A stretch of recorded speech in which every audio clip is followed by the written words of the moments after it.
62,000 கோடி இருக்கு. நம்ம இதுக்கு முன்னாடி சொன்ன ஒரு ஆக்டிவ் ஃபண்ட் 1 லட்சம் தாண்டது பறைக்கு அப்படின்ட்டு. Not big difference between 62 and 1 lakh. So மக்களுடைய ஏகோபித நம்பிக்கையை பெற்ற ஒரு இல்ல பர்ஃபார்மன்ஸ் கொடுக்கறதுனால நிறைய 26 ஸ்கீம்ல எஸ்ஐபி பண்றாரு. 26 ஸ்கீம்ல எஸ்ஐபி அவர் இன்வெஸ்ட் பண்ற அமௌண்ட் 1 லட்சம் இருந்தா இப்ப குறைச்சு 38,000 debit SMS டொயின்.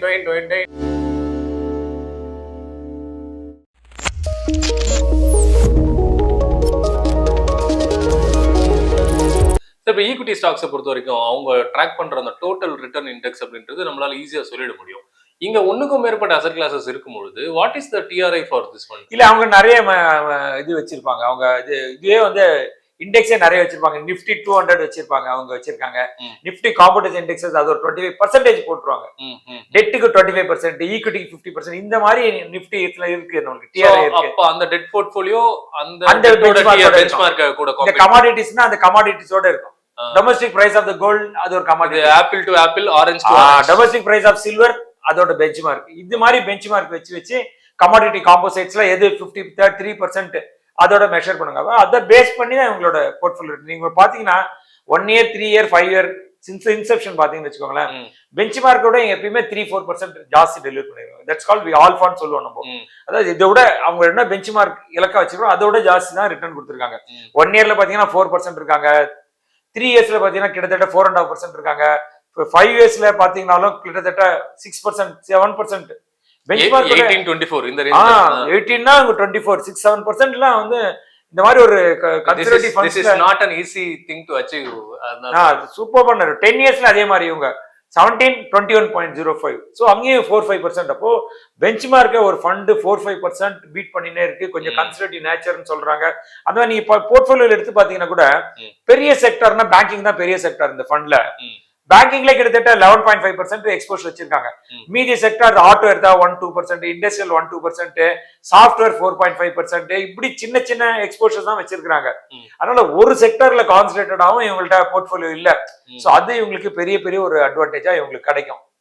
Sir asset under management பாத்தீங்கன்னா சார் க்ளோசிங் ஏயுஎம் நம்ம ஜூன் 30ஆம் தேதி வரைக்கும் பார்த்தா 62,000 கோடி இருக்கு.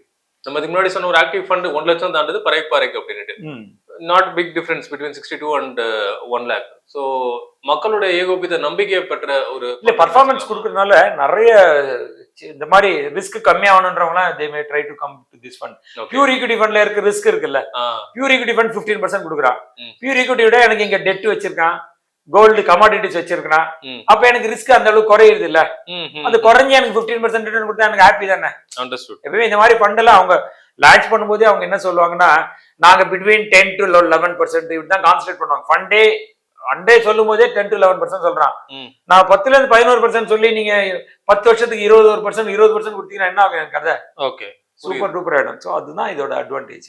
And last sir Sankaran Narayan பத்தி ஃபியூ வேர்ட்ஸ் நீங்க பேசிருக்கீங்களா? அவரை பாத்துருக்கீங்க? நிறைய வாட்டி பேசிருக்கேன், எக்கச்சக்க வாட்டி பேசியிருக்கோம். சங்கர் நாராயண்லாம் ஒரு மினிமம் ஒரு 20 டைம் பேசியிருப்போம்னு வச்சுக்கோங்களேன்.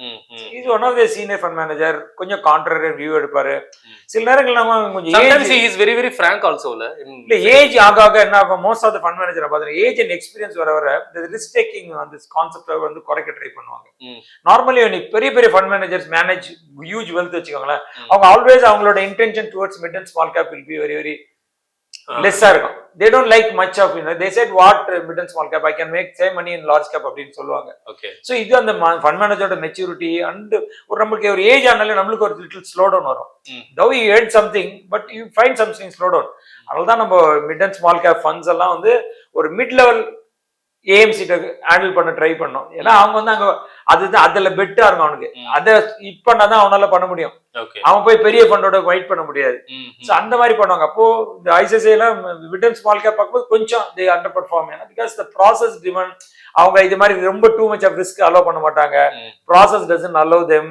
அதனால அவங்க தே கன்ஸ்ட்ரைன் பண்ணிடுவாங்க. அப்ப அதனால இப்ப இன்னைக்கு கூட ஒரு இன்வெஸ்டர் வந்திருந்தாரு. அவரோட பாத்தீங்கன்னா அவர் எஸ்ஐபி பாத்தீங்கன்னா 26 ஸ்கீம்ல எஸ்ஐபி பண்றாரு. 26 ஸ்கீம்ல எஸ்ஐபி அவர் இன்வெஸ்ட் பண்ற அமௌண்ட் 1 லட்சம் இருந்தா இப்ப குறைச்சு 38,000 டெபிட் எஸ்எம்எஸ் டொயின் 37,900 அவர் குறைச்சு எடுத்துட்டு வந்திருக்காரு. 24 ஃபண்ட்ல இன்வெஸ்ட் பண்றாரு. ஓகே, ஒன்னொன்னுல பிடிச்சதெல்லாம் 1,500 2,000 ரூபாய் எஸ்ஐபி. என்ன அவர் போர்ட்ஃபோலியோல அச்சீவ் பண்ணிருக்காரு? அவருக்கே தெரிஞ்சிச்சு நம்ம சரியா ஹேண்டில் பண்ணோம். So the move came to us today. பார்த்தா இப்படி ஒரு பண்ணி வச்சிருக்காரு. இல்ல சார் எங்களால ஹேண்டில் பண்ண முடியல, we know that we are making mistake. அதனால நீங்க ஒரு ஃபண்ட் எடுக்கும்போது எல்லா டேட்டாஸையும் பார்த்து தான் அது உள்ள இன்வெஸ்ட் பண்ணணும். இது ஏதோ பிங்கி பாங்கி போட்டு மியூச்சுவல் ஃபண்ட்ல இன்வெஸ்ட் பண்றது it's not a great idea. So இந்த மாதிரி ஒரு ஃபண்ட்ஸ் நீங்க போகணும்னா கன்சிடர் பண்ணி. இப்போ நிறைய ஃபண்ட்ஸ் இதே மாதிரி மல்டி கேப் ஸ்ட்ராட்டஜிலே வந்திருக்காங்க. இப்போ உங்களோட ரிஸ்க் ப்ரொஃபைல் ரொம்ப ரொம்ப கம்மி, ஐசிஐசிஐ ரிஸ்க் ப்ரொஃபைலோட உங்களோட ரிஸ்க் ப்ரொஃபைல் கம்மி, அந்த மாதிரி சில ஃபண்ட்ஸ் வந்திருக்காங்க.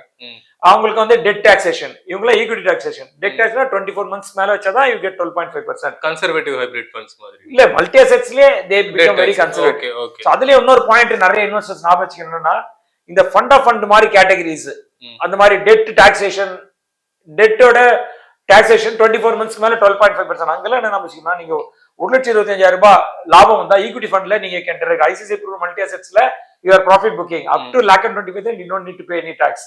அதுக்கு மேல வரதான் கட்டணும்.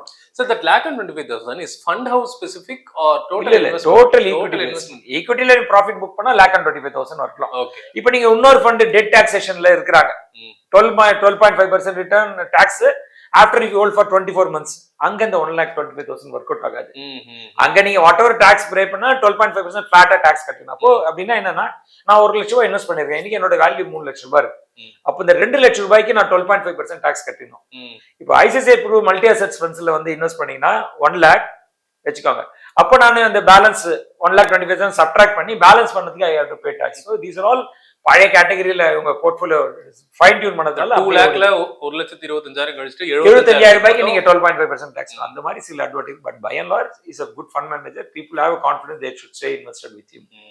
ஸோ ஆல்ஃபா தர ஆல்பா நம்ம ICICI Prudential multi asset funds, இதுதான் வந்து இந்த வீடியோவோட தீர்ப்பா நான் வந்து பாக்குறேன். அண்ட் இது ரெக்கமெண்டேஷன் இல்ல, இது ஒரு டீடைல்டு ரிவ்யூ. இந்த மாதிரி உங்களுக்கு ஒரு ஃபண்டை பத்தி A to Z நாங்க அலசணும் அப்படின்னு நினைச்சீங்க அப்படின்னா அந்த ஃபண்ட் நேமை நீங்க கீழே கமெண்ட் பண்ணுங்க. அதை எடுத்து we will try to give our insights. And sir நிறைய ஃபண்டை பத்தி சொன்னாரு, ஃபண்ட் மேனேஜரை பத்தியும் சொன்னாரு. ஸோ இந்த மாதிரி ஃபண்ட் மேனேஜருடைய டைரக்ட் தொடர்புல இருக்கக்கூடிய மியூச்சுவல் ஃபண்ட் டிஸ்ட்ரிபியூட்டர்ஸ் ரொம்ப ரொம்ப சிலர் தான். அந்த மாதிரி ஆட்களோட நீங்க உங்களுடைய வெல்த் ஜேர்னியை ஆரம்பிச்சீங்க அப்படின்னா உங்களுடைய வெல்த் போர்ட்ஃபோலியோ டெஃபினட்டா ஒரு மல்டிபேக்கரா ஆகும் அப்படின்றது என்னுடைய கருத்து. வணக்கம் நேயர்களே, தொடர்ந்து இந்த வீடியோ பார்க்கறதுக்கு ரொம்ப நன்றி. This is Suresh Parthasarathy, certified financial planner, partner, my assets consultation, signing off. இந்த மாதிரி வீடியோ உங்களுக்கு பிடிச்சிருந்தா உங்க ஃப்ரெண்ட்ஸ் யாருக்காவது ஷேர் பண்ணா நீங்க ஷேர் பண்ணுங்க. ஃபர்ஸ்ட் டைம் இந்த வீடியோக்கு வரனா தம்ஸ் அப் கொடுங்க. இந்த மாதிரி மோகன் சொன்ன மாதிரி இந்த மாதிரி வியூஸ் நிறைய வேணும், நல்ல டீடைல்டு அனாலிசிஸ் வேணும் அப்படின்னா நீங்க அனாலிசிஸ் பண்றோம். we are not recommending funds. Please repeatedly we are telling we are not recommending funds. ஏன்னா பப்ளிக் ஃபோரம்ல நாங்க we don't recommend. ஏன்னா ரிசீவ் பண்ற ஆளுங்க என்ன மாதிரி மனநிலையில் இருக்காங்க நம்மளுக்கு தெரியாது. அதனால we don't recommend any fund during our reviews. It's only a pure review. இந்த ரிவ்யூ பார்த்துட்டு உங்களால யூஸ் பண்ண முடிஞ்சா யூஸ் பண்ணிக்கோங்க. இல்லை இந்த மாதிரி நேரம் எங்களை தொடர்பு கொண்டு எங்களோட சப்போர்ட் உங்களுக்கு தேவைன்னா கீழே கொடுத்துருக்க நம்பரை கான்டாக்ட் பண்ணுங்க.